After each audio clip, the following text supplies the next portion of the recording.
Now, with Super Mario Bros. Selling 40 million units across the globe in the course of its lifetime, it easily helped Nintendo get into the home video game console market. Now, with a success like that game, it's easily guaranteed that a sequel will be made and greenlit. But not for North America or Europe. Near the end of 1985 and into 1986, Nintendo of Japan began gearing up for the release of a peripheral for the Famicom called the Famicom Disk System. The add-on would launch in February of 1986, along with games like The Legend of Zelda. It was on this system that Super Mario Bros. 2 was released. It would go on to become the best-selling Famicom Disk System game of all time.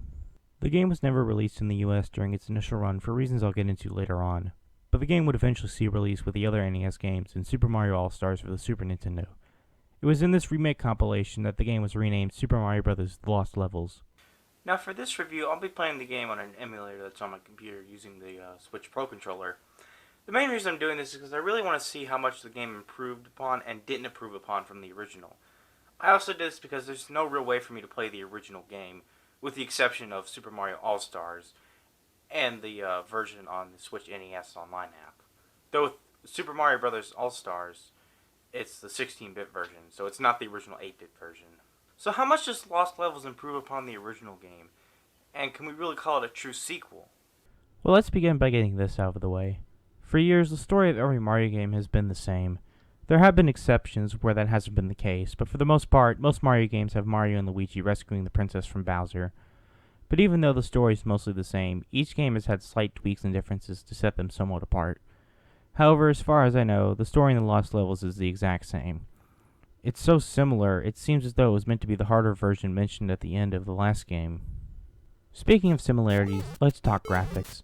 The graphics in this game are the exact same, but there are some changes. Bricks look a little shinier, the text at the top has a shadow behind it to make it easier to read, the ground looks more like dirt, and the hills and clouds have eyes.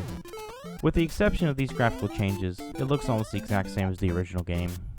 Now, I know some people will critique the classic Mega Man series on NES, for example, mainly for the fact that Mega Man's sprite doesn't really change throughout the games. However, I do think that series can be forgiven with things such as the surroundings, the level design, and even the Robot Master power-ups. I feel that these slight changes in the gameplay and the overall experience make each game feel very unique and different from each other. But I can't really say the case for Lost Levels. So now, let's see how the game plays. When you turn on the game, you'll see a Paracupa hopping towards you. Seriously, Nintendo, on the first screen? You also see that there is no two-player game. Instead, there is a Mario game and a Luigi game. It's in this decision that Nintendo gave Luigi his physical characteristics of being able to jump higher than Mario, but also have less traction than him. Luigi's mode is essentially the hard mode. Now, as for controls, they are also the exact same, with the exception of the brothers' jumping abilities off of enemies. When Mario jumps off a Koopa Troopa, he can sometimes go pretty high in the air. The power-ups are also the exact same, with the exception of the Poison Mushroom, which can harm Mario or kill him if you are small. Enemies are also pretty much the exact same. I'm starting to see a pattern here. But there are some variants. There are now bloopers in the sky, Koopa Troopas underwater, which actually makes much more sense, Hammer Brothers that move towards you when you face them, and red piranha plants that don't retract into their pipes, even when you're near. They can still not come out when you're on top, but still, it can definitely catch you off guard. Musically speaking, the game has the exact same soundtrack as its previous game, except for the ending, which I'll get to. But before that, I need to address the most obvious elephant in the room, if you're a gamer and know a lot about Mario, the difficulty.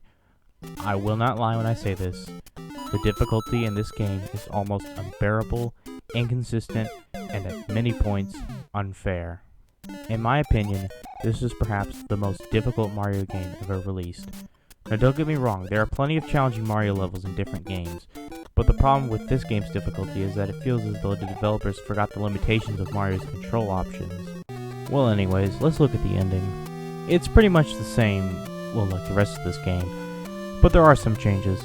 Princess Peach's sprite was changed from the first game, the ending melody is tweaked thanks to the system's better sound chip, and the toads that you save perform a dance of some sort? I don't know.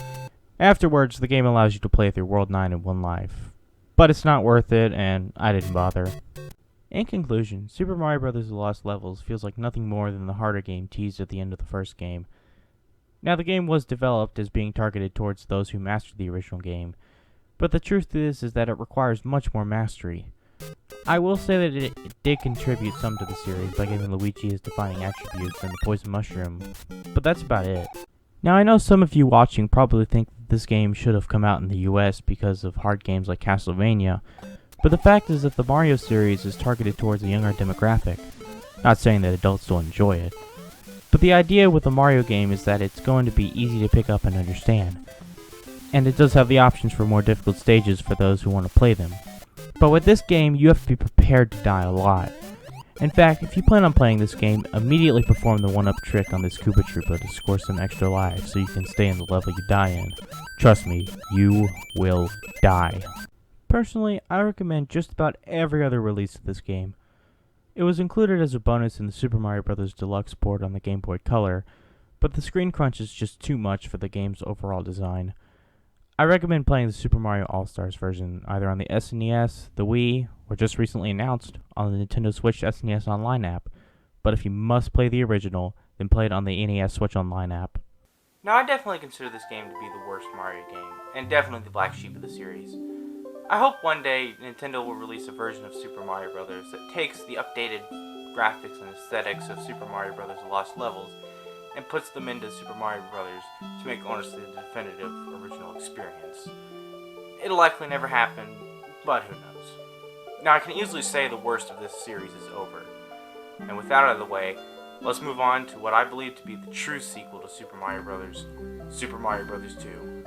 I'll see you in the next review.